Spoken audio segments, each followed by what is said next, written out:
Mentor, ito yung tanong.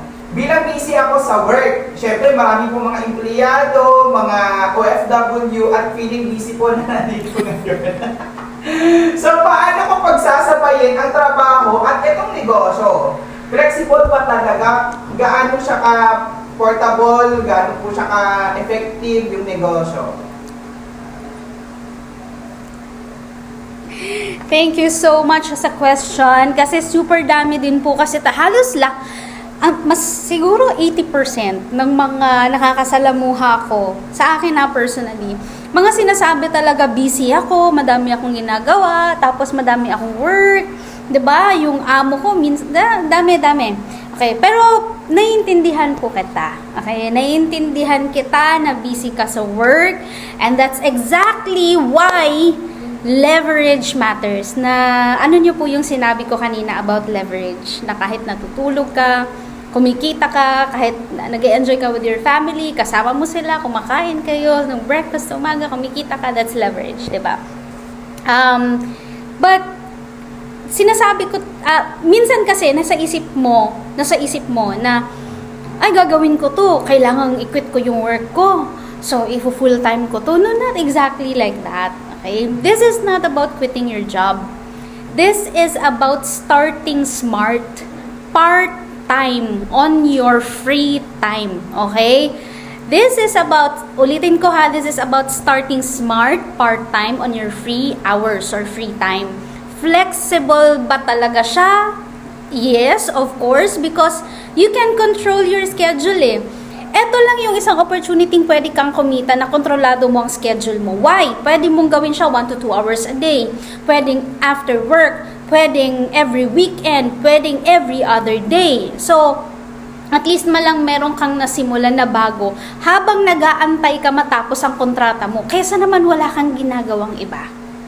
Okay? So, this is about preparation. Hindi naman ito about parang gagawin mo siya full-time talaga agad, no. Sa mga bakanting oras mo lang, okay?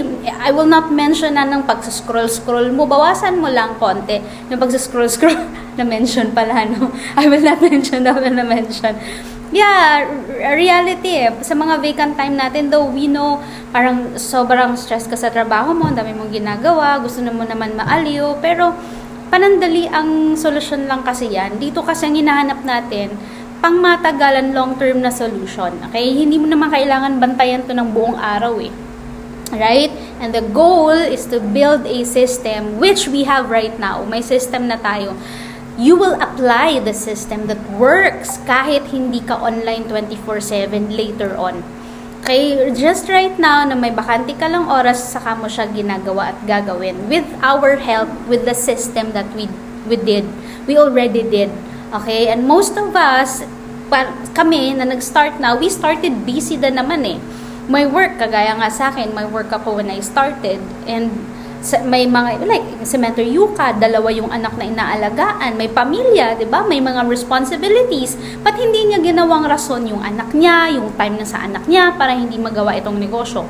Hindi namin ginawa yung rason na, example, ako, gumigising ako ng 5 a.m. sa umaga dahil magta-travel ako ng mga 1 hour kasi traffic, minsan 1.5 hours sa work.